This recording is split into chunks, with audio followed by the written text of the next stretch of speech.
jërë ngeen jëf mbokk yi fukki waxtu ak benn ca Zouérate ñu del si feddiliwaat kolëre yi seen émission pencum askan wi di leen nuyu mbokk yi nga xam ne ñu ngi ci tund réew mi rawatina ak ñu nekk ca bitim réew di doomaanu réew mi mbokk yi am di jàmm yi ñu jox leen cër na leen asalaamaaleykum wa rahmatullah wa barakatuhu ginnaaw nag ci lu ñu nekk dëkkmal ko buur bi yàlla may ñu ko ñu sante ko ak yonent bu tedd bi Muhammad rasulillahi sallallahu alayhi wa sallam loolu mooy iidal kabir di tabaski bi nga xam ne ñi ngi ci tey jii di ñetteelu fan ñu ziar leen mbokk yi di leen ñaanal ñi ngi ñaanal mbokk yi nga xam ni ñoo yore doxalinu réew mi ñu jox leen cër doomaan réew mi nga xam ni fa tabaarkalla macha allah dem nañu ci yenn ci gox xaatu réew mi ngir rek ànd ak njaboot gi waaye itam waajur yi waaye lu ñu ñaan rek mooy lépp loo xam ni dëkkmal na fa nañ ko fa yàlla na doon njariñ ci askan wi ak ci ñoom ñu sante ko buur bi yàlla mbokk yi am di jàmm yi seen émission pencum askan wi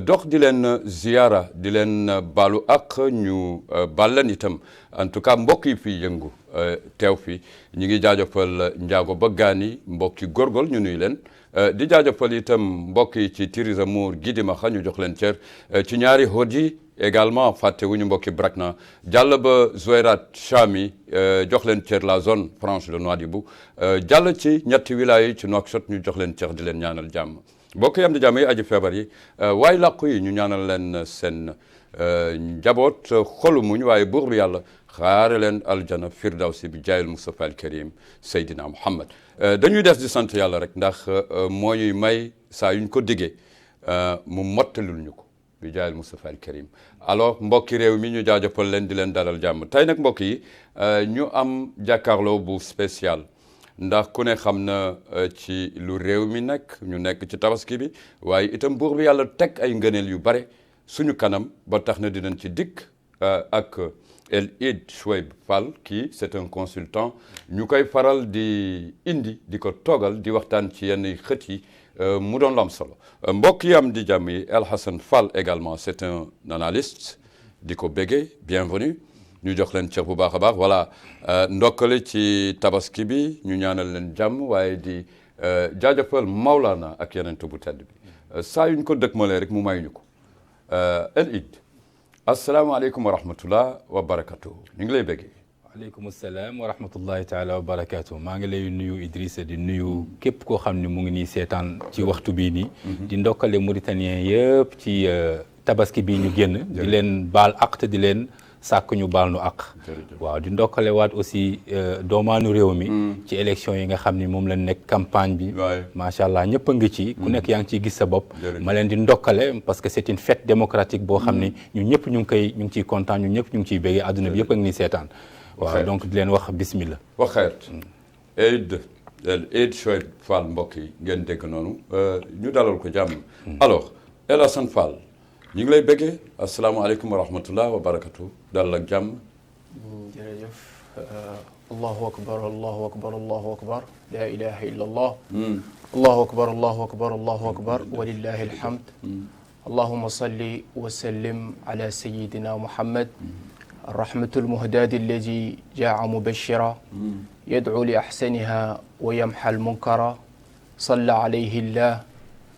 عليه الله في ملكوته ما قام عبد في الصلاة وكبرا صلى عليه الله في ملكوته ما دارت الأفلاك أو نجم فرا وختامها عاد الكلام بما بدا بآبائنا وأمهاتنا أنت يا خير الورى اللهم صل وسلم وزد وبارك ونعم على سيدنا محمد السلام الله عليكم ورحمته تعالى وبركاته ma lay jaajëfal bu baax ci invitation bi merci di leen nuyu sama grand consultant bi di Chouaib Fall et di leen déwénati di leen balu àq di leen baal àq di déwénati tamit ñi yeewoo ci réew mi yëpp ak ci bitim réew di leen baal àq di leen balu àq tamit di ñaan yàlla mu sotti fi xéewal bu bëri jàmm ak salaam bu bëri ba li ñu dëgmal muy élection jàll si jàmm ku nekk continuer waat say activité si jàmm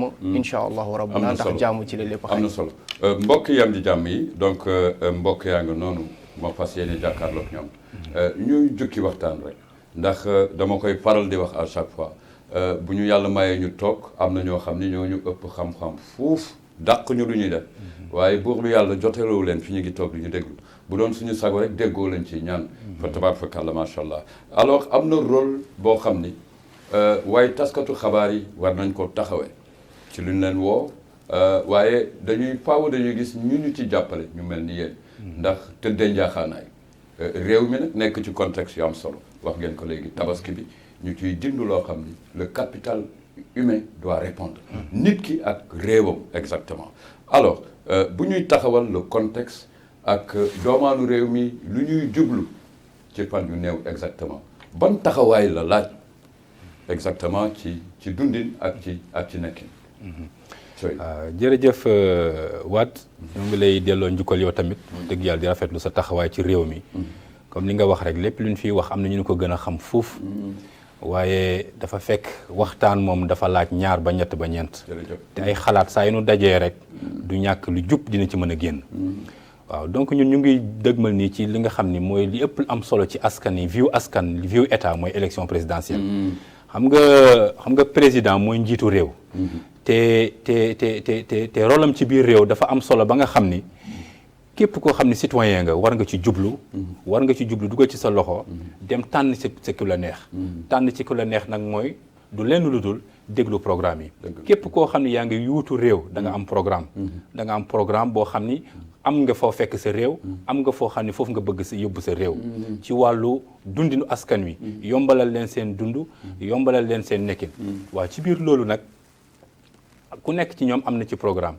waaye citoyen bi li ko war mooy mu déglu programme yi déglu li nga xam ni moo jóge ci ñoom lan la ñu def déjà ak fan la ñu bëgg a yóbbu réew mi bu la doyee parce que xam nga choix d'un président dafa nekk loo xam ni lu am solo la te kenn waru ko defee rek nu mu la neexee waroo ci demee yaama neex waroo ci demee mbiru askan waroo ci demee aussi mbiru neneen da nga ci war a demee mooy lan kii nga xam ni mooy ki nga war a dénk sa baat ki nga xam ne moo war a doxal mu nekk nit koo xam ni wax dëgg yàlla saytu nga ko déglu nga ko wóolu nga ko saytu nga ko am na déjà lu mu def te li mu nar a def aussi yow wóor na ne lii bu ci réew mi doxee dina jëm kanam parce que mbir mi du yëfu man du yëfu yow mais mbiru askan mbiru réew la dundinu réew ak nekkinu réew du rek yamul ci nit rek yamul ci nit donc loolu moom lu jara bàyyi xel la donc maa ngi delluwaat di ndokkalewaat ñëpp ci élection yi ñu xam ni vraiment loo xam ne lu am solo la te nañ ci demee xel bañ ci demee xol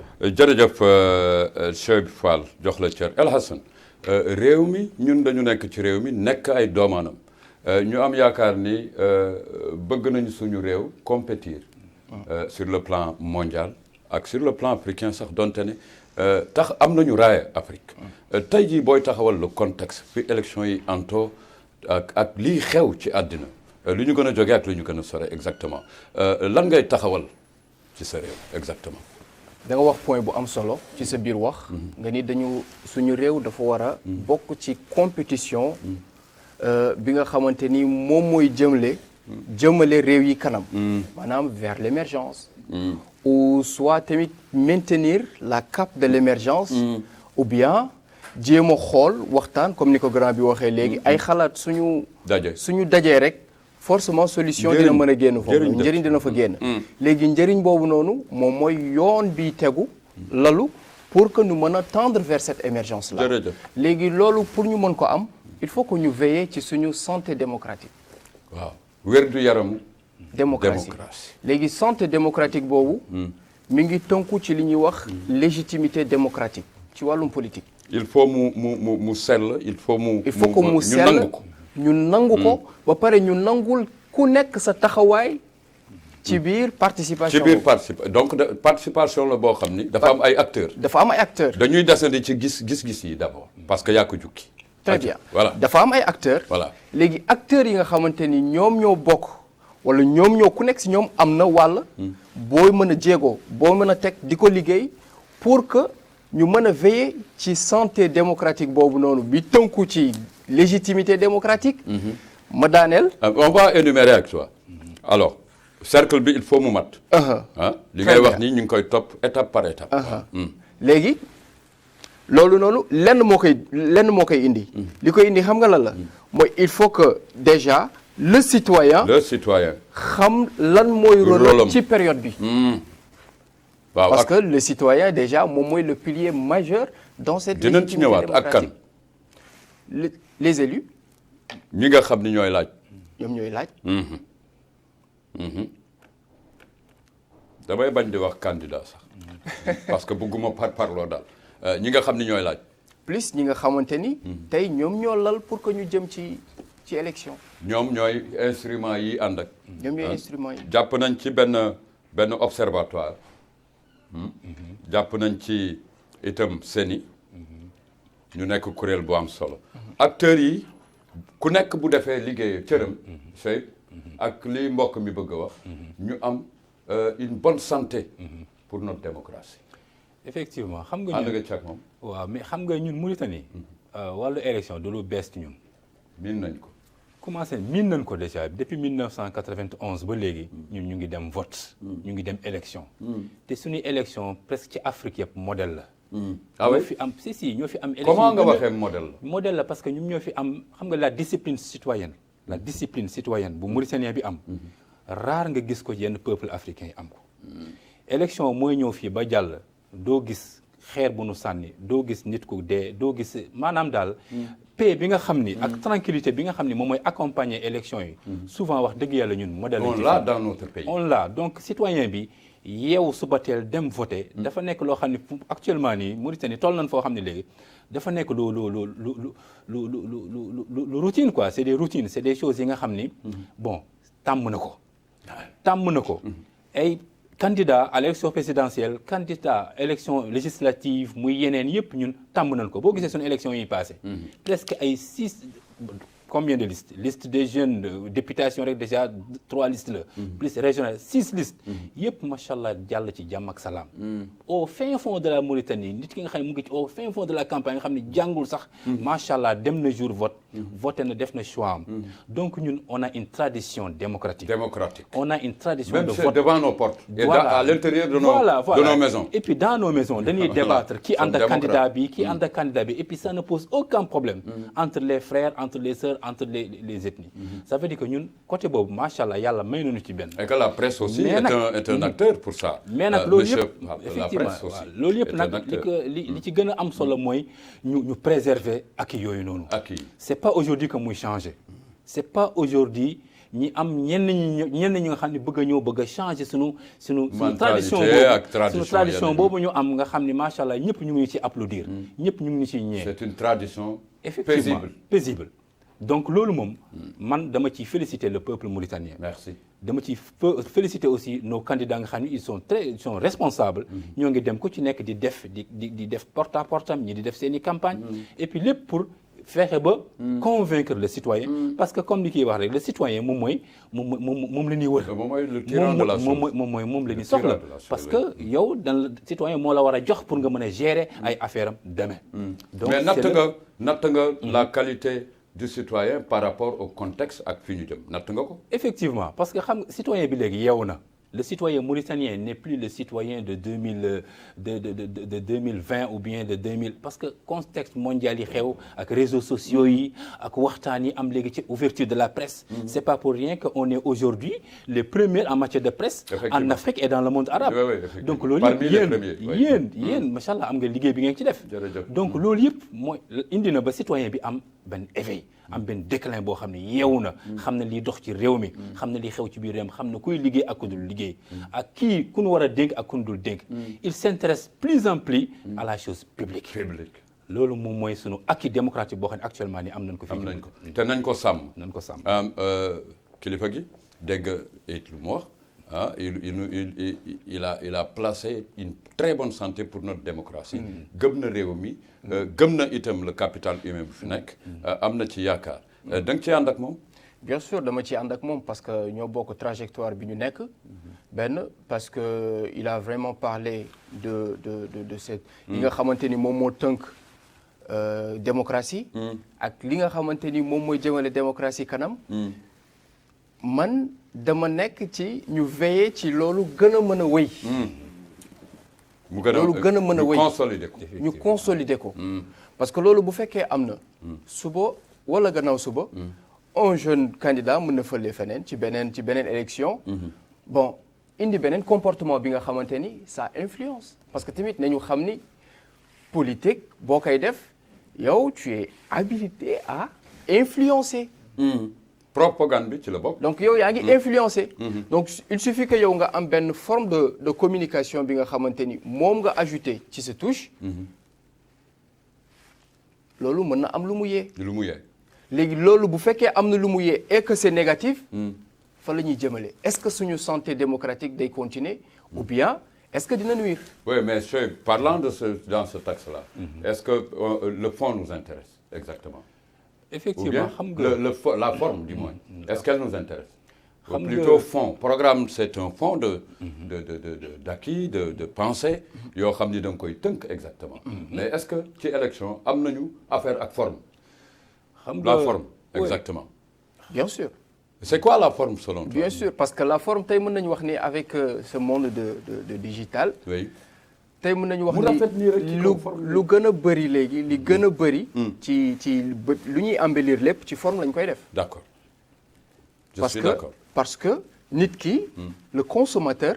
moom forme bi da koy attirer. bokk na ci li gën a attirer attention am. c'est un élément. du ma la wax dara ci du ma la wax dara ci journalisme. du ma la wax dara ci prise de parole. d'accord mais pour convaincre son auditoire.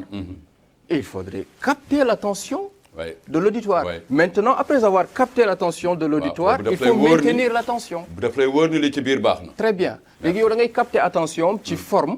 léegi nag li koy mën a maintenir. mooy fond bi. ce qu'il y a là-dedans. alors on va aller dans le fond mais c'est yow bu doon sa sago.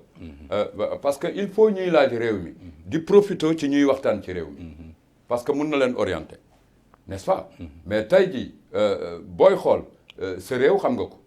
génne nga ci maalumaat léegi ci démocratie ak sa bonne santé lu am solo dina ñëw ci participation citoyenne ak njëriñ lu mu amal li nga xam ni moom mooy jongante yi mais aujourd'hui tey booy wax loo bëgg sa réew tey lan lay doon exactement parce que yaa ngi fi diiru ay at exactement tey ji pour que kii nga xam ni mooy laaj réew mi dégg ko ci yow exactement mu mën ko jëriñ exactement lan la. alors touché nga point bu am solo Wade parce que man li gën a am solo ci réew pour que lépp mën a sotti quel que soit muy élection muy plan économique social santé ak éducation lu mu mënta doon il faut d'abord la sécurité xel dal sécurité d'abord xel dal ñu sécuriser suñuy frontières sécuriser suñu intérieur du pays sécuriser lépp loo xam ni dafa aju ci dundinu suñu citoyens yi donc loolu déjà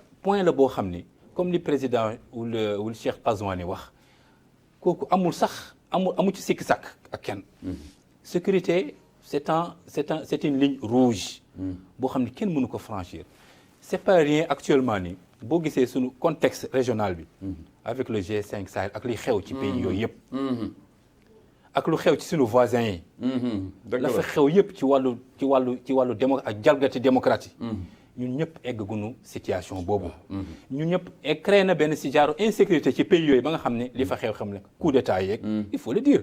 ces coup d'état loolu moo ko indi. mais ñun yàlla may nañu. jusqu'à présent ñu am jàmm ci réew. am nañu jàmm am nañu dal boobu ba nga xam ni. élection mën na fi am. te élection dafa nekk comme pour éviter ces coups d'état là élection dafa nekk loo xam ne c'est crucial. dafa am solo trop. parce que donc c'est le moment opportun où le citoyen s'exprime. ñun alors que les autres ñu ngi def ay coups d'état pour changer seeni régime peut-être wala pour am li ñu bëgg ci seeni njiit. ñun on a par la voie des urnes. on a nos cartes d'électeurs. on change ou bien on maintient avec nos cartes d'électeurs. ça veut dire que actuellement ni sécurité bi nga xam ne ñu ngi koy woote. na nekk loo xam ni lu am solo la te ñu ñëpp dëkk mu nekk comportement. c'est-à-dire aussi sécurité c'est pas juste des paroles. mais sécurité li koy indi mooy comportement de tous les jours. les discours. mais même le citoyen. le citoyen lay njëkkee le citoyen lay njëkkee dem ba ci ñi nga xam ne actuellement nii sax on peut dire que c'est des candidats donc on va dire. des candidats yi dañu war a tenir discours de paix. de race d'unité de discours paix, de sécurité et tout ça. loolu de ressembler. d'unité nationale. parce que élection campagne c'est juste 15 jours day jàll. alors que wax yi ñu fi wax yëpp dafa ça va rester. waay bépp wax boo xam ne wax nga ko. buy jam suñu unité nationale. wax bal la buy yàq sunu démocratie. wala sunu image. à l'extérieur dafay rester. dafay des et puis ça sera une arme contre nous. donc il faut que ñi nga xam ne ñoom ñooy wuutu réew mi. ñoom ñëpp nag laa ci yemale. il faut ñu am tenir benn discours de paix. discours boo xam ne dafay yëkkatee Mauritanie ca kaw. mais du ko yegg du ko régresser. alors Alioune la même chose El Hassan question bi ma ko posé parce que candidat war na la mën déglu jariñoo li ngay wax. exactement tey sa réew yaa ngi fi ayat bien sûr. alors en tant que jeune consultant. veiller juste sur la responsabilité ñaari élément laa fay joxe yu am solo. pour man. je pense bien noonu laa jàngatee mbir yi. mooy que la responsabilité et l'éducation. responsabilité la responsabilité. on s'arrête là-bas un peu. et l'éducation civique. éducation civique. oui responsabilité veut dire. responsabilité veut dire que bépp candidat wala képp ki nga xamante ni xam nga ni sa baat am na fu mu war a mën a egg. déjà da nga war a di saytu li ngay wax. boo demee ba di laaj. parce que y a un adage qui dit il faut remuer la langue 7 fois. avant de parler. avant de parler. donc c'est-à-dire que bala ngay wax saytuwaatal bu baax li ngay wax parce que tamit da nga war a xam ni yow sa baat am na fu mu mën a egg. parce que candidat nga buy laaj. candidat nga buy laaj. donc tey aussi ci biir ci suñu génération ñun. dafa am lu ñu xewal mooy VAR. mooy VAR. VAR loo wax la VAR wax ko déwén. donc lépp lu am lépp mën nga wax tey dara. demain nga ni non du lii laa waxoon. ñu génne la li nga waxoon daaw. wala daaw jéeg dëgg la. donc nit ki lépp looy wax na nekk li nga xamante ni lu dëggu la ci. la parole. la parole. le discours. et aussi passer à l'action. éviter yenn discours de haine. non loolu man je n'encourage pas ces discours là. parce que tamit bi ma waxee responsabilité. dama ci teg éducation civique. civique oui. l'éducation civique ici day retourner ci citoyen bi ki nga xamante ni moom moo toog di la déglu yow mi koy laaj. mais aussi l'éducation civique yow miy laajte wala yow miy wax dafa am benn partie bu war a nekk ci yow. parce que tamit bu fekkoon éducation civique boobu noonu mooy la citoyenneté nekkul ci yow moo tax ngay dégg yenn discours yi nga xamante ni ce sont des discours haineux des débats très houleux yi nga xamante ni bon yow sa bopp boo koy déglu. da ngay rus sa di nga teg sa bopp. est-ce que wallaay. voilà da nga naan mais attends ñun fan la ñu toll. pourquoi cette animosité. pourquoi man mën naa laaj mën naa dem ci compétition ak nit mais teewul ni du ma teg ci moom dara te du teg ci man dara ku nekk adapter sa trajectoire de manière positive. dans un esprit sportif. parce que bu dul tey aussi di ëllëg parce que ñun ñëpp tey aussi. candidat bu ñëw lenn lay wax. dinaa améliorer santé dinaa améliorer secteur économique. secteur financier secteur de l'éducation. secteur yooyu yëpp da koy améliorer. candidat bu ñëw loolu lay wax. même léegi qu'est-ce qui change dans le discours mooy façon bi mu koy waxee. ak technique yi mu ak stratégie bu mu mettre en place. pour mën a développer. donc ku nekk avec sa touche de développement. mais ñoom ñëpp seen mbébét lenn la seen objectif lenn la mooy quitter d'un point vers un autre point. léegi dafa am yoonal bi ci nekk maintenant loolu day dellu ci stratégie politique. dafay dellu ci yeneen analyse yi nga xamante ni. nit ki daf ko war a def au préalable les pré-campagnes et tout. pour que tey mu mën a analyser xam actuellement. fan la toll ak fi mu jëm. éviter les discours haineux. les discours qu'on regrette. qu'on regrettera un jour. c'est important. et loolu tamit ñëpp am nañ ci wàll ñëpp am nañ ci wàll c'est nous dans nous. ñoo bokk bëgg-bëgg quoi. on veut notre république et on a compris dans quel état elle est. Bien vu à l'étranger, Masha'Allah, cette Mauritanie qui nous appartient et que nous en sommes responsables. Pour rejoindre la responsabilité que vous avez énumérée et qui mérite l'engagement de tout citoyen mauritanien. Parce que c'est une responsabilité. Alors, dans un monde qui bouge, la responsabilité citoyenne, l'éducation civique, mais aussi le candidat. Dans un monde qui bouge, ak conjoncture yi nga xam ni exactement mi ngi ci qu'est-ce que ça te dit exactement. bon li ma ciy wax mooy effectivement donc xam nga un pays n'est pas isolé du reste du monde candidat boo mënta nekk rek lépp loo xam ne yaa ngi koy jëmbat pour sa réew rek sóoraale ci aussi say voisins sóoraale ci aussi le monde entier parce que même boo jëlee réew yow yaa ngi tu vas te confronter à des réalités. réalité bi mooy lan mais yow da nga am benn askan boo fekk sa kanam da nga am benn genre liggéey boo fekk sa kanam da nga war a yokk.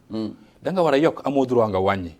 kenn muy citoyen bi muy candidat bi muy responsable muy fonctionnaire bi. kenn amul droit wàññi. mais suñu démocratie dañoo war am droit à chaque fois di koy yokk. loolu moo tax à chaque fois boo xoolee élection yi le passé il y a eu des assises. Effectivement. Il y a eu des journées de concertation. Parce qu'à chaque fois il faut améliorer. améliorer les À chaque fois il y a des manquements yoo xam ni. yaa ngi dégg loolu la ñu suñu njiit yi. loolu la ñu gis dañu sentir ne. démocratie ak lu mu mënta doon rek à chaque fois il faut appeler les gens. les acteurs politiques. c'est une démarche participative. Effectivement. inclusive. Justement boo xam ni chaque fois élection saa yu jëmee rek il y a ces journées de concertation yoo xam ne acteurs yëpp da nga koy def pour lan pour sortir la crème. ça veut dire que pas ce qui est là moom moo gën non mais attention venez améliorer. on va débattre ce qui est là mais aussi ajoutons des points pour améliorer notre démocratie les conditions améliorer notre système de vote. Merci. loolu à chaque fois ba léegi ñun suñu njiiti ñu ngi dox ci loolu. Exactement. moo tax amuñu problème boobu. c'est vrai il y a des structures yoo xam ne ñu ngi fi woon comme la CENI comme l'observatoire yi fi nekk yëpp. oui. yaa ngi dégg des droits de l'homme ak leneen ak leneen mais acteur politique bi pour la première fois ñu leen di boole ñu leen di woo en réunion. alors nous avons un processus électoral qui est là alors voyons comment l'améliorer. Qu'est-ce qui vous arrange dedans. Qu'est-ce que vous voulez qu'on fasse. gars yi ñëw ku nekk indi sa point de vue ñu jël yëpp tënk ko daal di koy doxal. exactement ci yoon. c'est important. donc loolu c'est des responsabilités yoo xam ñun da nga ciy féliciter suñu njiit yi.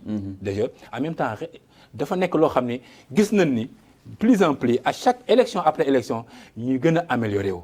élection après élection ñuy gën di dëggal suñu démocratie ba nga xam ñu ngi ci am raaye partout dans le monde vraiment ba nga xam investissement yeeg stabilité beeg gis nañ en tout cas gis nañ intérêt bi. gis nañ intérêt bi nañ ci dem. bu nu ko kenn yàqal. bu nu ko kenn yàqal. képp ku am lu baax pour réew mi indi ko. képp ku lu am safaan na nga ko denc. fële na nga ko denc fële loolu la ñu. waaw ndax fi ñu yàlla sax teg ci àddina léegi lu ne mi ngi xew yàlla mi ngi wane misaal yoo xam ni. wax dëgg yàlla ñun ñooy tax ba lu ci gën a métti du ñu dal. exactement alors El Hassan quand on parle d'une bonne participation citoyenne qu'est-ce qui s'est passé bu ñu waxee ni. Il y a un très bon taux de participation citoyenne. Qu'est-ce que ça dit dans une élection? Lolo, ça dit que la mobilisation communautaire a été bien conduite. Et que les gens se sont inscrits aussi. Et que les gens se sont inscrits, c'est ça la inscrits mobilisation communautaire. Parce que la mobilisation communautaire day débuter ci inscription yi ba ci vote yi bureau de vote yi ba ci vote yi. Oui. Donc processus boobu yëpp daf ci am benn mobilisation bu war a am léegi nag mobilisation tey mën nañu wax ni candidats yi ñoom ñooy jëlaat seeni ay responsabilités di mobiliser. di mobiliser. parce que da ngay teel a comprendre ni gars yi dañoo bëgg pousser encourager cette participation citoyenne. parce que dañu xam ni c'est le pilier crucial. non c'est le pilier participation. même sax démocratiquement moo tax ñoom dañ koy encourager dañuy gis candidats yi ak seen i mouvance ak ñi leen wër dañuy encourager loolu. allez-y inscrivez-vous di def ay sensibilisation. donc pour mën a éveiller tamit conscience su nit ñi woo leen ci l'importance du vote. loolu tamit ça fait allusion à la santé.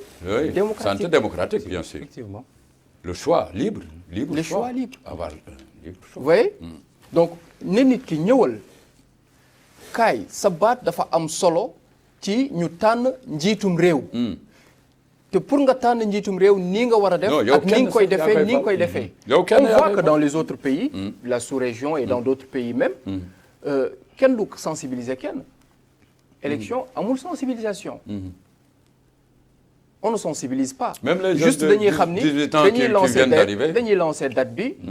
telle date ouverture campagne telle date les scrutins. citoyen bi nag moom mooy jël ay matuwaayam. jël responsabilité am. dem inscrire ou soit def inscription sur les plateformes. déjà le monde digital tamit xam na benn avancement. bi nga xamante ni gars yi dañuy toog di ñun tamit ñaan nañu yàlla tollu foofu noonu. ba kenn dootul soxla sax di dem ci bureau de vote fi nga toog ngay jël sa smartphone. inscrire sa numéro sa salle et tout. donc loolu tamit day delluwaat ci accessibilité bi. parce que dina yombalal accessibilité bi c'est des réformes. voilà dina yombalal accessibilité bi bu baax tamit. loolu tamit day duggaat ci participation citoyenne. voilà effectivement en tout cas ñu ngi koy ñaan yàlla réew mi nag ñëpp dañu bëgg ñu joxe seen baat. mais bu may wax baat man c'est ma voix compte. ma voix compte pour la République. alors bu ma nit jógee sax moom voix am gisuma ko sama voix laa gis. ne ñëpp jàpp ni kenn ku nekk. yow yaay yóbbu réew bi foo bëgg. foo bëgg c'est ça le mais le choix devant le choix.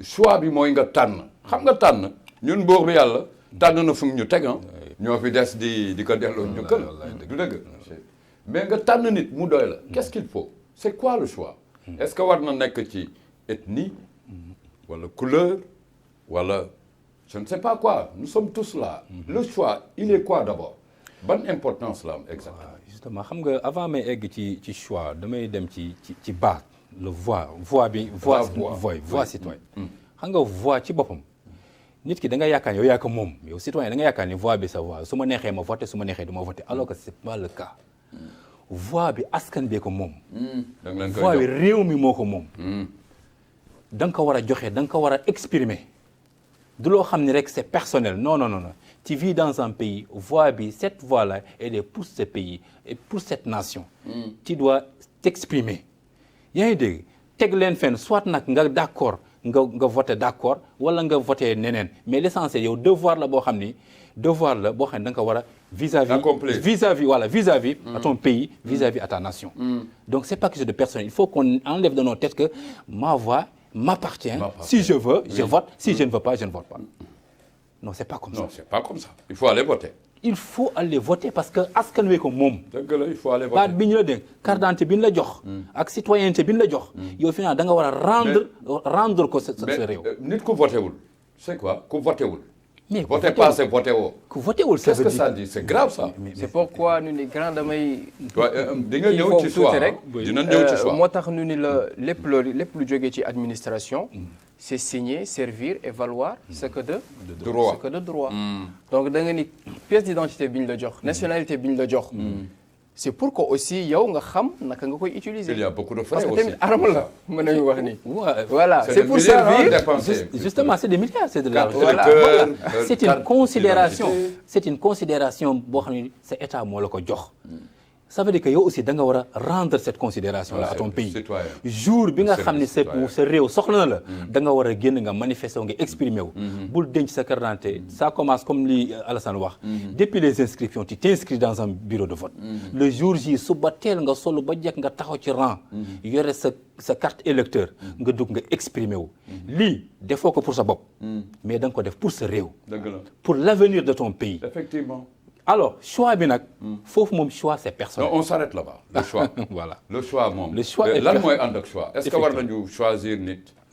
ndax benn influence. alors léegi bu ñu demee ba ci côté choix bi nag léegi nag là c'est personnel nag yow yaay xool su boobaa ki nga xam ni doy na la mais doy na sa réew. non wax ko naka parce que mën nga ko. doy na sa réew. kooku wax ko naka lay choisir. alors ki muy choisir. parce que man dégg naa fi ñuy wax. xam nga je choisis tel parce que. appartenance je ne sais pas ethnique il a ma couleur. ah moi je le souhaite pas. non comme li ma wax sànq rek ci njëlbeen commencement bi. vote boo koy def. wala tànn sa choix bul ko def ak sa xol def ko ak sa xel. maanaam bu ko def ak rancune. bul ko def ak rancune bu ko def ak des émotions avec des sentiments non fais-le parce que xam nga góom voilà xam nga góom pour ñu faj ko il faut nga mu day metti expression.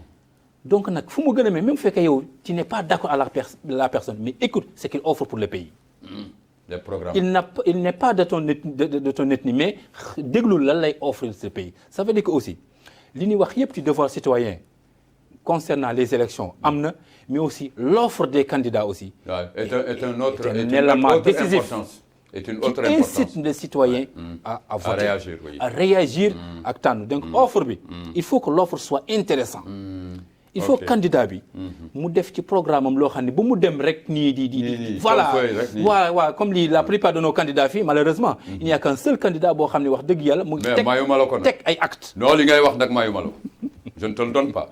waaw parce que non loolu sooy. parce que blague à part, je ne te donne pas ça. Moi, je connais pas, je connais même pas les candidats. Non, xam nga actuellement je connais les programmes. Les réseaux sociaux. Voilà. Les réseaux sociaux. Mais on un candidat ou deux ou trois, on pense qu'ils sont à un nombre bien défini et que tous demandent le pays, Inch'Allah. Kenn ku nekk ku ko ci yàlla. ku yàlla tudd ni moom la koy jox moom la koy jox. moom la koy jox mais man mii toog fii Cheikh. waaye xaw ma ku ci baax ci ñoom. man ñun nag ñun en tant que des observateurs en tant que ñoo xam ne des citoyens. on écoute tout le monde. il faut aller l'exprimer. on écoute tout le monde. il faut aller te et réseaux sociaux yaa ngi fii. voilà yaa ngi dégg campagne baa ngi dox. gars yaa ngi wax. donc ñu ngi déglu suñuy discours. dëgg la à travers les discours on sent vraiment kii lan la bëgg a réewam. en tout cas maa ngi nuyu mon papa Djigo monsieur Djigo. Qui se trouve, qui habite avec moi au PK. Mais je t'assure que Gorgogou Yalnoko Yal l'appelle Tchat ak njabootam. Le vieil Djigo, son fils aussi est un journaliste, comme moi. Mais je reçois beaucoup de conseils et d'encouragements de lui. Papa, merci. Allah vous garde. Et non, nous avons également ak yenen kilifa yi réew mi parce que wax naa ko léegi ñun am nañu yaakaar ni lu ñu wax jaaduwul. waaw am na ñu ko gën a mën. mais aussi y en a qui nous suivent et alhamdulillah qui nous encourage. ñi ngi koy sant yàlla. ak mboolem jullit également Kër ga Rosso également ma maman voilà je vous aime bien. c'est un temps d'arrêt di ko ñaanal. vraiment di ñaanal aju soxna yëpp yi nga xam ne ñu ngi ci waar wi di ko boy. ndax li ñu boole ak contexte yi. alors il a parlé de choix kii xam nga ni dafa bëggoon rëcc ci lenn loo xam ni mooy ma ko. ah loolu ci la bokk yenn oui mais d'accord. dinaa ci ñëw maa ngi ci ñëw sax. ah bon dinaa ci ñëw dama sentir ni du la may dara le choix koo gis ni naka la ñu war porter suñu choix ci liy xew ci réew mi exactement. xam nga suñu ñëwee si choix day doon marché. un marché. marché lay doon. léegi suñu waxee marché rek c'est le lieu de la demande et de l'offre. oui faaw obligatoirement. donc foofu noonu choix bi fa lay amee place. ñi war a offrir. ñoom lan la ñuy offrir. lan la ñu joxe. man miy consommer. lan laa demander ba ñu offrir ma. loolu day delluwaat ci gannaaw. seeni liggéey pré-campagne écouter la population. xam ñoom ci lu ñu nekk. moo tax maa ngi la ko doon wax ci émission yi ñu doon def ci élection passée yi. ma ni la député yi dañoo am rôle bu mag. bu ñuy jouer ci élection présidentielle yi ñëw. parce que ñoom ñoo nekk ci biir ñoom ñooy branche yi nga xamante ni. ñoom ñooy déglu ñoom ñooy dund ak askan bi. ba pare yóbbu ko ci seeni ay kër maanaam seeni kër mooy ci seeni ay parti. léegi ñoom ñu saytu demande bi donc demande bi ñoom ñooy. absorber la demande mais est-ce que liggéey boobu am na. ñoom ñooy absorber la demande ñoom nag ñu mën a étudier demande bi. ñu mën a offrir li nga xamante ni ça va direct ça va de pair avec la demande. léegi nag su boobaa man li may wax ci choix citoyens yi bu ñuy choisir bu ñu xool parce que diw maak moom ñoo bokk waaso. wala maak moom ñoo bokk dëkk. wala maak ñoo nuroo. il est beau il est galant. non pas sur ça. voilà parce que tamit l'apparence elle est trompeuse. elle est trompeuse oui. bu ñu basé wu ci critères yooyu. critères yi ñu war a basé wu lenn la. mooy kii lim ñu tegal fan la war a mën a jëmale Mauritanie. est-ce que il propose un développement inclusif. effectivement et c'est important. est-ce que programme bi dëppoo na ak suñu ay réalités islamiques comme culturelles. su boobaa nag ñun ñëpp je suis bien d'accord que ñun ñëpp ñu mën a ànd doon benn say jàppale nit ki nga xamante ni moom moo ñuy jëmale kanam. moo accolé wu ak yii valeurs yi nga wax. valeurs yi nga xamante ni moom mooy suñu ay valeurs. exactement le choix doit porter sur ça. voilà éviter l'argent. effectivement waaw nit ki voilà xam nga comme li ma wax rek xam nga loo xam ne alalu ñëpp la. amoo droit jaay ko waroo ko laal. te sama dafa dellusiwaat ci li ma waxoon sànq. ma ni vote alalu mbooloo la. bu kenn yaakaar ni boo jëlee sa baat nga jaay ko pour une somme d'argent. yow tu as trahi ton pays. parce que voix boobu moomuloo ko. celui qui le propose. celui qui le propose aussi il est complice. ça veut dire que li tax liy firndeel ni yow baat moomuloo ko yow mën nga voter benn candidat. Candidat bi gagné proposer benn programme bu neex. Candidat bi gagné. ëllëg mu commencé exécuter programme moom boobu. mais yow amul programme boobu ba tey amul ci yow sa domaine. sa domaine d'activité sa centre d'intérêt domaine boobu yow nekku ci. mais ça touche il y a d'autres yoo xam ne ñu ngi ciy bénéficier wu. dëgg la. ça montre que voix bi du pour yow. J'ai compris, c'est une voix pour tous. C'est une voix pour tous, pour tout le monde. Donc da nga ko war a utiliser façon bu baax xool kan moo gën ci réew mi comme ni ñuy wax sànq ba léegi rek. il faut ñuy déglu candidat yi. déglu xool kii lan la proposé côté économique. fekk na suñu réew tel point fan la ko jëmee. allez côté santé côté éducation sunu mais loolu yëpp c'est des choses et puis lan la et puis quelles sont ces preuves lan la déjà defagum ñun on doit pas donner notre pays à koo xam ni en novice xamul dara ci réew. loolu aussi c'est une grosse erreur il faut que citoyens yeewu ci. nit balaa ma lay jox entreprise pour nga gérer ma ko. day fekk am nga une expérience professionnelle. pour nga gérer ko pour nga mën ko gérer. parce que am na benn ladage boo xam ni man dama ko bëgg daal. je l'ai même réécrit. et ça se discute ça se comprend. moi j'ai dit dans ce monde il y a un seul voyage. pour chaque chose. chacun est dans un monde. on est d'accord nit ku nekk rek ce monde ku nekk. effectivement yaa xam mais le voyage amène tout le monde. on ne laisse personne en cours de route. faire un voyage où tout le monde est là-dedans. c'est inclusif. xam nga kooku bu gisee waay laago bi dina ko jël en compte. effectivement on ne laisse personne en route. c'est ça exactement. et je pense que loolu moo la suñu diine wax. waaw restons humains et voyageons ensemble. voilà fële moom dañ fay daje ji alors ci jukko yi la ci yenn yu bare yoo xam ni vraiment réew mi war na ci taxaw en tout cas. avec cette Mauritanie bien portante là. alhamdulilah ñu sant yàlla. mais encore mieux kenn ku nekk war na wax lu doxul ci réew mi te mu bëgg moom exactement. wax dëgg yàlla effectivement xam nga réew moom. lu doxul lan ak lu mënta doxee il y a toujours des manquements. il y a toujours des choses à améliorer. jeunesse l'emploi des jeunes cette jeunesse là jeunesse bi la jeunesse mauritanienne il faut ñu seet vraiment nun leen di c'est-à-dire que jox leen mettre dans des conditions. solution leur teg leen dans des conditions teg leen solution à leur problème. leur problème surtout. leur problème lié à l'emploi. leur problème lié à l'éducation. leur problème lié à l'émancipation yaa ngi dégg leur problème pour ñu teg leen dans les structures de décision. yaa ngi dégg. les former. voilà loolu yëpp c'est des choses yoo xam ni. jeunesse bi da koo soxla. ba nga xam ni actuellement nii sunu candidat ñun de. ça il faut dama ci revenir. sunu candidat teg na ci ay jéego yu leer parce que. jéego yu Soyib man nag Soyib. Soyib man aw ma. parce que délégation.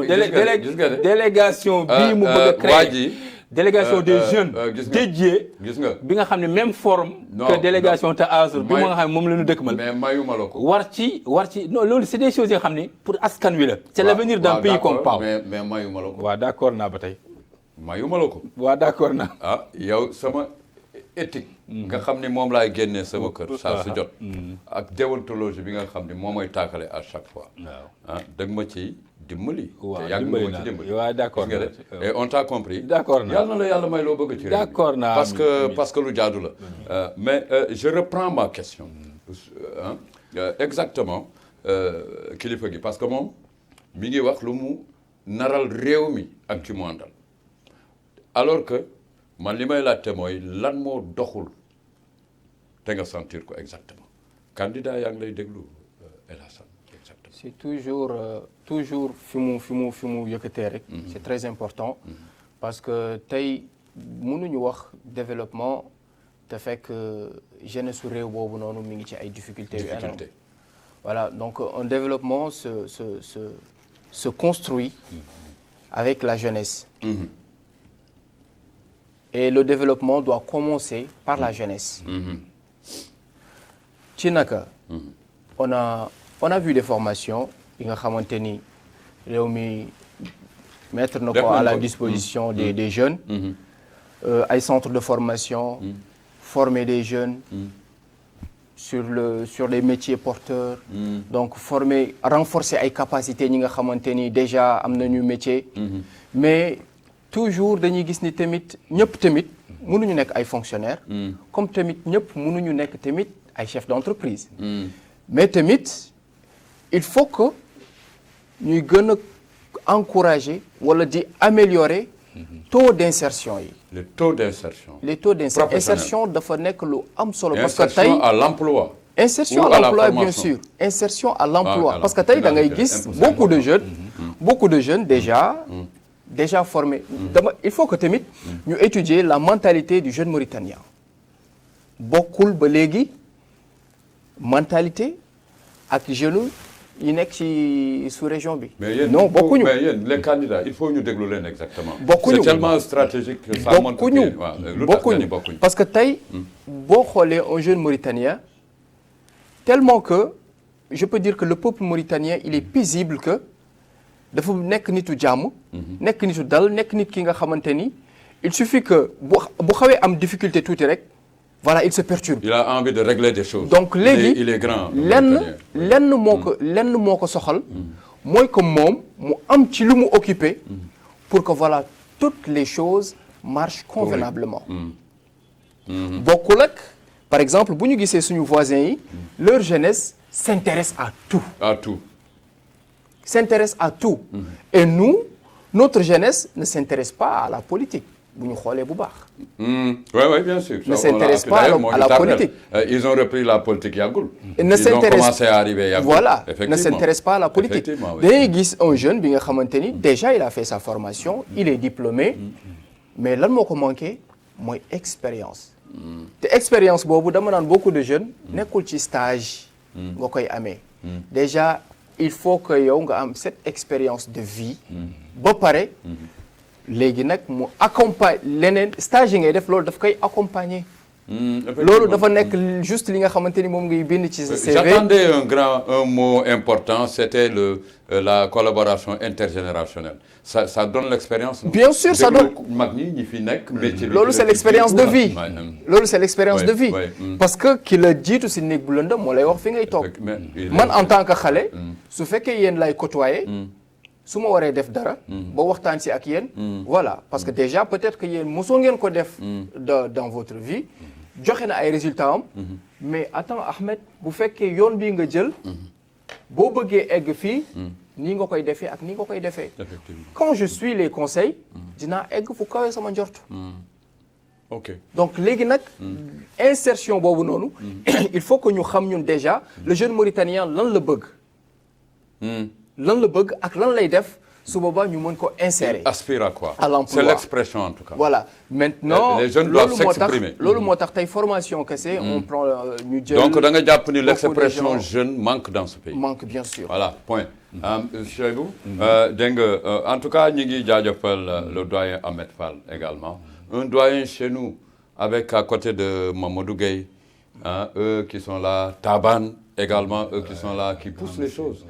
c'est important ñi ngi leen di jaajëfal bu baax a baax di leen nuyu mu am solo lool mbokk yi ñu ngi seen émission penc mi avec ce numéro là nga xam ni dafa complexe trop ak liy xew ci réew mi dañuy faral di indi ay kàngaam ñu toog di waxtaan ndax waxtaan ci la lépp xaj gémmiñ gi wax li nga xam ni mooy jëriñ réew mi kenn xamul fan la ko buur bi yàlla kan la ko dénk exactement donc moo war a tax ñu war a jël en compte tout le monde dans ce voyage xam ni moo am solo et la presse nous taskatu xabaar yi quel rôle exactement vous voyez il faut nous voir nous quoi vous nous voyez comment et nos rôles là vous les voulez comment nous vous en tant que en tout cas man moom li may wax ci presse mauritanienne wax dëgg yàlla c'est une presse responsable c'est une presse responsable la plupart et que vraiment ñu ngi surtout campagne bi parce que campagne bi est tellement médiatisée pour la première fois ñu am campagne bu mel nii. mais nous on a des caméramans qu'on voit ñu ngi pour la partout. première fois. Voilà. muy gis à la télévision nationale Merci. des débats. Merci. Des débats yoo xam ni le représentant de chaque candidat. Je remercie la directrice. Vraiment chapeau oui. chapeau à la télévision nationale. xam nga lii moo lay wax sànq ça veut dire que ñun. Voilà. d'année en année suñu démocratie day gën a am doole. Et tu vois Rahma là-bas, c'est démocratique. Oui, on la salue. Voilà. Au passage. Bravo à vous. Donc loolu c'est des acquis. C'est des acquis yoo xam ni mësuñu ko woon imaginer mësu fi am. C'est une première. Merci beaucoup. Donc chaque représentant de chaque dafay ñëw wax. li ko naqari wax lan lay candidat am di wut. avec en toute liberté. Merci. En toute liberté sans réserve. Merci. Donc loolu ñun ak dëgg yàlla ñu ngi ciy sant. ñu ngi ciy sant suñu njiit yi d'abord. jërëjëf suñu njiit d'abord ñu ngi ciy sant. jërëjëf en même temps parce que ouverture xam nga liir bu fecc ba neexee rek day jaatee ci mbagg yi. dëgg la. donc lépp lu ñuy def fii rek. ouverture bi liberté bi. lépp lu ñu am rek bu amee tey. wax dëgg yàlla nañ ko remercier sunu njiit. muy Mouhamadul Cheikh Al Qazwani. parce que aussi moom moo tax mu permettre. élection yi tey demee nii tey. oui merci. alors merci en tout cas. waaw bala fi may man boo jëlee parti rek damay. waaw fi may mujjlee rek damay waaw génn naa foofu fi may mujjlee rek mooy comme li Alassane wax. donc ñun dañu nekk une population jeune. et puis formation professionnelle dafa nekk lu am solo loo xam ni chaque jeune dafa am métier. ñun suñu problème la plupart de nos jeunes. demuñu di formé wu amuñu benn formation. moo tax étranger di ñëw di occuper suñu emploi yëpp. parce que suñu jeunesse bi nanguwuñu dem di formé wu malgré que y a beaucoup de centres de formation. il faut inciter les jeunes. surtout damay wax ak ñi nga xam ne ñoom ñoo yore emploi. ak formation ak aussi la société civile. il faut inciter les jeunes à aller se former. Merci. actuellement nii. pour période bii ñu jëm nii. déjà depuis début de l'année rek. il y a 3 universités yoo xam ne d'enseignement supérieur yoo xam ne ay domaines yu bees. yoo xam ne ñu ngi koy tabax. pareegul pour insérer pour former ci jeunes yi. pour atténuer un peu pour la mooy lan. muy institut supérieur pour le pétrole. yaa ngi dégg. le pétrole et gaz. institut supérieur aussi bi nga xam ne ñu ngi tabax ci wàllu commerce. ak beneen institut 3e boo xam ne ñu ngi koy tabax actuellement ci wàllu numérique. kon ndaw yi ñoo def ça c'est des domaines yoo xam ne ça c'est des domaines de l'avenir. et l'utilisation. domaine de l'avenir. le suivi. na ci ndaw ñi dem. le suivi et la solution. na ci ndaw ñi dem. Inch'Allah. Alors merci beaucoup mbokk yi am di jàmm yi juróom-ñetti simili exactement. Je vois mon caméraman Zeyn là se remuer un peu. Nous serons à l'heure Inch'Allah Rabbi. Alors El Hassan votre dernier avis en tout cas. loo fi bàyyi à l'encontre de ton pays. fii mooy que là il faut que xam nga Afrique. 71% ci population am jeune la. des jeunes. 71%. Mauritanie. 64% ci population am jeune la. est-ce que vous voyez. et ci biir 64% boobu 49% sont âgés de 15 à 24 ans. 24 ans. 24, et ce sont 25. des filles. 24 25 oui des filles. En majeure partie oui c'est vrai je vous suis. léegi formation. kese sans accompagnement loolu c'est ouvrir des issues au chômage. Tu les reverses dans la rue. Oui parce que c'est très dangereux de former une personne soit à l'université soit dans un institut. ba pare à la fin de formation. nga attesté ko jox ko diplôme c'est très dangereux. parce que nit ki boo ko xasee ba jox diplôme surtout les jeunes Mauritaniens. boo ko xasee ba jox diplôme ça y est. ah oui loolu dafay def ci boppam je suis diplômé donc ay liggéey yu bëri du ma ko def. alors que li ci biir way sax taxawul way. donc c'est pourquoi ma ni. faut être sincère quoi. nañuy observer. nañuy déglu aussi. pas tout simplement. bu ñu waxee chômage. bu ñu waxee benn enclavement. bu ñu waxee yenn difficultés yi rek. centre de formation yi ñu ubbi ko. instituts yi universités yi. ce n'est pas ce qui manque en Afrique. ce n'est pas ce qui manque en Mauritanie. mais cette insertion professionnelle. su boobaa lan la. dañu war a appuyer dooleel le secteur privé. pour que moom tamit mu mën a bay waaram. ci insertion professionnelle des jeunes. oui c'est important. benn. deuxièmement aussi faciliter. la jeunesse, la voie de l'entrepreneuriat. Loolu moom mooy lutter contre le chômage des jeunes et tendre vers le développement que nous escomptons. Les candidats vous ont écouté en tout cas. Une expression tout à fait très jeune ça nous va hein, exactement vu indice yi nga xam ni waa ji génnee na ko yëpp on a de quoi faire pour cette jeunesse là et que mu am solo alors Thioub ton dernier mot ne m'amène pas un candidat hein. D'accord oui un dernier mot ou que tout le monde s'en sert voilà ok donc sama dernier mot rek mooy maa ngi dénk ñëpp sunu Mauritanie bi wallaay ñoo ko bëgg maa ngi dénk ñëpp nous aimons ce pays nous aimons ce pays et stabilité bi nu yàlla may ñu bëri ñu ngi ñu si ñee nan ñu ko bëgg la nag ñu bëri gars yi di waasoo ak leneen nañ ñu ko bëgg la stabilité bi bu nu sañoon sunu pays secoué yaa ngi dégg xam nga arab yi dañuy wax al fitnatu naima laana allahu man ayqadaha fitna moo ngi nelaw waaw waaye yàlla rëbb na ku ko yee ay dëgg la bu nu kenn yeel fitna am nga sa programme pour cette jeunesse là pour ce pays pour les et puis xam nga dañuy wax jeunesse à chaque fois mais les femmes aussi faut pas les oublier les femmes parce que ñun suñu population 52% c'est des femmes mais 52 boobu 2% boobu boo ñëwee boo leen jëlee formé wu leen jàngaloo leen nga teg leen à côté mais pays boobu fu mu jëm naka lay avancer. du dem tu s'occuperais des vieux et que les vieux. mais justement donc nag les femmes où il n'y a pas de force. les femmes il faut les appeler. d'accord les femmes il faut les former. d'accord il faut ñu nañu ñame nag nañu ñame ñoom tamit. femme mauritanienne bëgg na liggéey man bu ma ciy lim tuuti. femme Aminata Ngaïdé Ba. des braves femmes. Son Excellence Sao, Sao, effectivement. Tabara, les autres, vous voyez, ces dames-là méritent d'être félicitées, mais aussi yokk cercle bi. Effectivement. On a envie de voir les femmes dans les décisions là. bu ma la xasee wax kay 52% de la population. waaw boo leen mettre à côté saa waay. yow foo jëm. c'est pas possible mënoo dem fenn alors que c'est des porteurs. c'est des porteurs. c'est des acteurs économiques c'est des productrices yooyu yëpp il faut ñu former leen jox leen ñoom tamit gëdd boole leen ci lépp alors comme li may wax rek jeunesse parce que ñun Mauritanie comme à chaque fois saa yu ñu waxee rek ñu ni et comme li Alassane wax 64% c'est des jeunes ñun gis nañ loolu yëpp il manque de formation yaa ngi fi nandu dem ci école de formation yi ñu formé wu ça c'est important tu ne peux pas envisager un travail alors que tu n'es pas formé tu ne peux pas qu'on te recrute alors que tu n'es pas formé donc il faut les formations de base daf ci am solo de deux il y a c'est vrai comme entrepreneur am na fi mashruu'i mustaqbali bi nga xam ne bii ñu ngi ci 4e édition am mais loolu yëpp ci réew mi pour la première fois mais les impacts mais tu as suivi les impacts j'ai suivi beaucoup de jeunes émergés nañu mais nous chez nous là-bas à Rosso également c'est un problème mais c'est un problème mais c'est un je te dis que c'est un chez nous à Rosso c'est un problème. Ok, pour te dire, frère. Hein? En tout cas, la plupart, je vais te dire qu'il y a beaucoup de jeunes qui ont réussi grâce à ce plan. D'accord. Donc, non, am fuy dox am fu doxul. Voilà. Il faut fu doxul fi ñu fay teg bët di ko régler.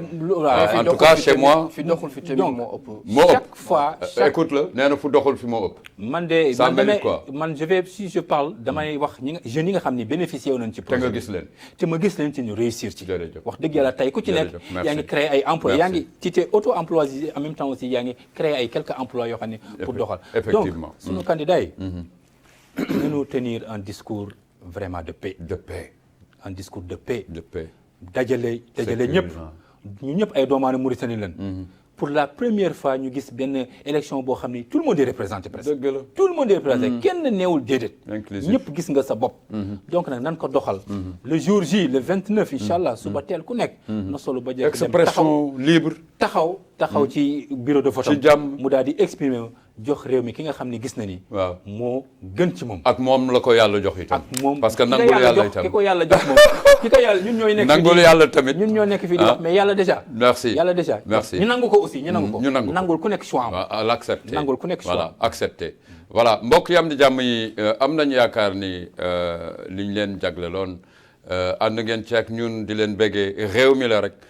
ñu jaajëfal leen jox leen cër bu baax a baax ñoo ngi remercier Mohamed Fall nekk ci son di ko bëggee un jeune très fulgurant alors à la réalisation Mohamed Fall bokk na ci Naha ñu bëgge ko ak Mouna Mint Bousseif di ko bëggee c'est toute une équipe de la télévision de Mauritanie Zeyn voilà le caméraman le fulgurant Jinne Caméra di la bëggee En tout cas, c'est tellement émotionnel quand le travail est bien fait. Bravo à vous, la télévision de Mauritanie, par la bouche de nos invités, hein, pas moi, en tout cas. Alors, bravo à Madame la directrice générale, Madame Sinia Sidi Hebe, et toute l'équipe déployée pour accompagner les candidats et pour la couverture médiatique de ces élections. Yi nga xam ni espérer nañu mu nekk inclusif. mbokk yam di jàmm yi ci yeneen xët ak dig daje buur bi yàlla na ko antul bi jaayil Mustafa al Karim Seydina Muhammad mbokk yam di jàmm yi pencum askan wi àllarba bii di ñëw incha allahu rabbi voilà asalaamualeykum wa rahmatullah wa barakatuhu